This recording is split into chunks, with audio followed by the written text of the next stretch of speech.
Hello, I'm Dr. Sheila Dyer and I'm a naturopath here in Toronto, and today I wanted to talk to you about insulin resistance. So maybe you've heard of insulin resistance if you have diabetes, or maybe you've heard of it as you've kind of read some posts about intermittent fasting or keto or some of the other trendy kind of health fads out there. But it is something that I see often. Often people in my practice will have insulin resistance if they have diabetes, or maybe if they have PCOS.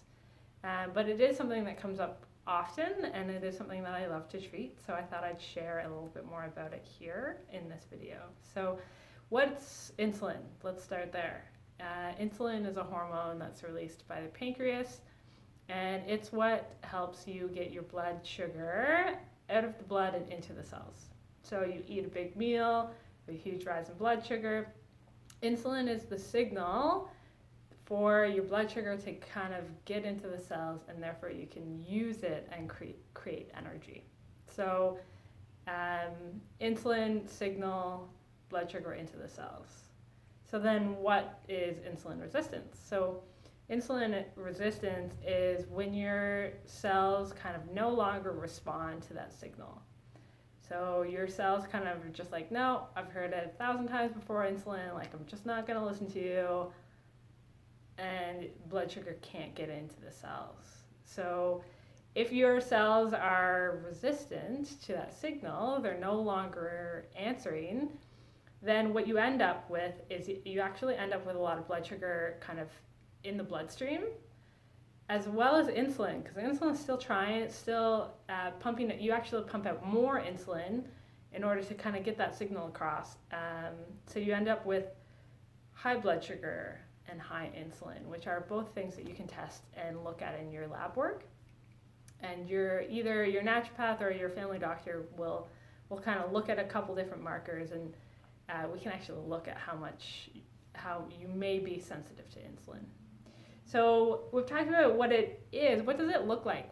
What symptoms might you have if you have insulin sensitivity or insulin resistance, sorry. The signs and symptoms of insulin resistance are the signs and symptoms of diabetes. They really go hand in hand.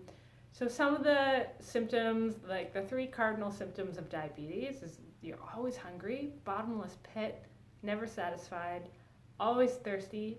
No matter what you do, you can't get rid of your thirst. And then number 3, you have frequent urination.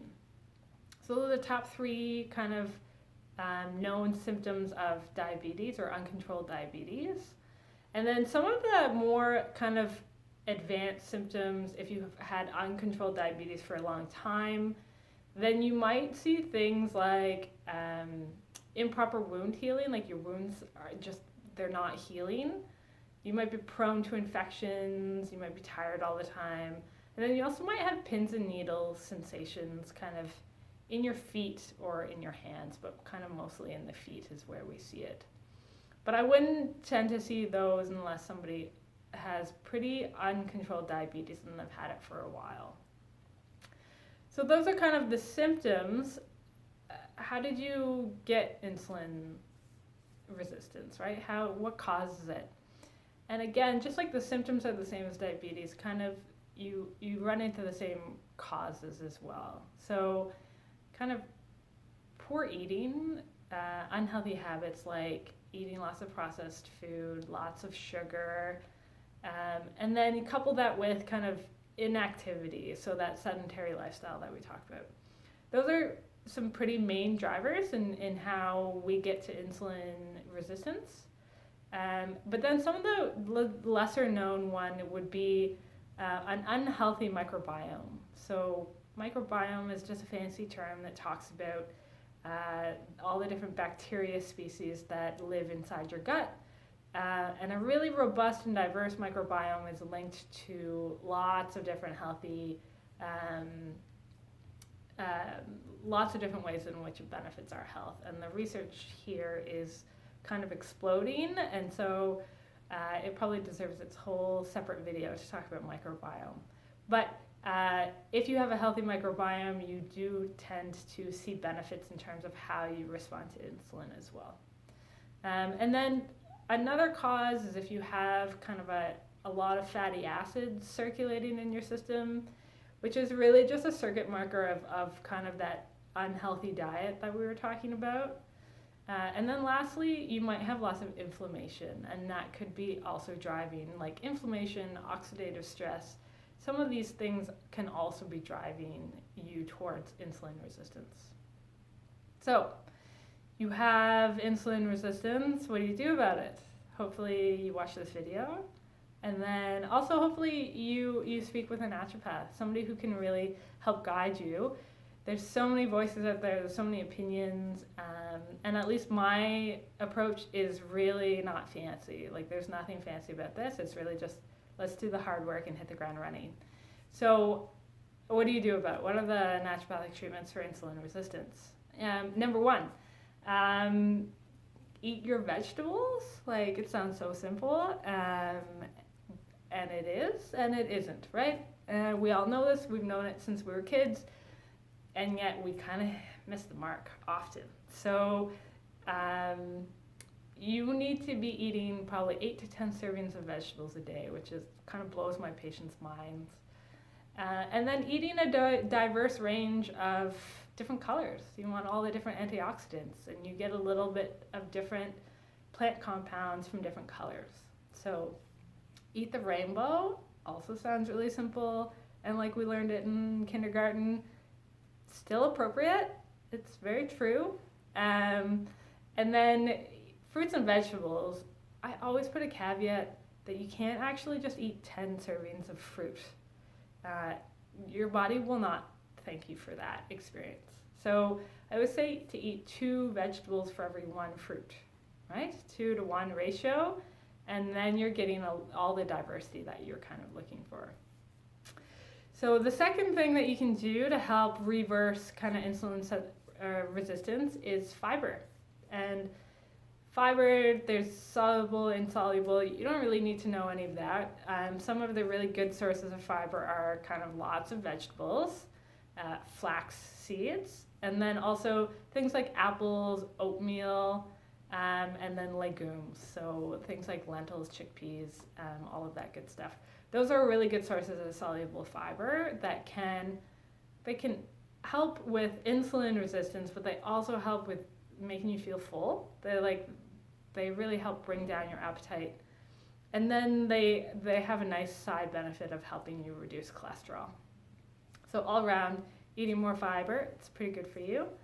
And then we're gonna kind of segue into some of the cooking spices that you can use that you might already have in your kitchen that have been shown, the research really lines up with kind of these 3 spices lead to lowering blood sugar or becoming more sensitive to insulin. So number 1 that I always reach for patients is cinnamon. Cinnamon's tasty, it's easy to add to your diet, and it can directly reduce blood sugar. So we're not talking about becoming more sensitive to insulin, we're actually it can directly reduce blood sugar. Do you need a lot of cinnamon in order for you to see an effect? Yes, but adding some into your diet is just a nice healthy choice. So second spice, turmeric. I feel like everyone's talking about turmeric for good reason. It has a lot of great science behind it. And one of the things behind it is that it can help reverse insulin resistance. Probably it also helps with your liver, and it helps with inflammation. Again, it's one of those topics that has a lot of research supporting it, and I could probably talk about turmeric for a long time, so I will stop. And lastly, we come to fenugreek, which is, I don't know anyone who has fenugreek in their kitchen, and possibly that's a cultural thing. It's definitely not in my kitchen. I don't cook with it. So if I'm going to use fenugreek, I would reach for a supplement or an extract if that's the route I want to go. And then lastly, one of the best things that you can do for your lowering blood sugar, but also all around health, is to have a good night's sleep. And any of my patients will tell you that I'm pretty passionate about sleep. It's an area that I like to focus on. I do think that on a whole, a lot of people don't prioritize it enough.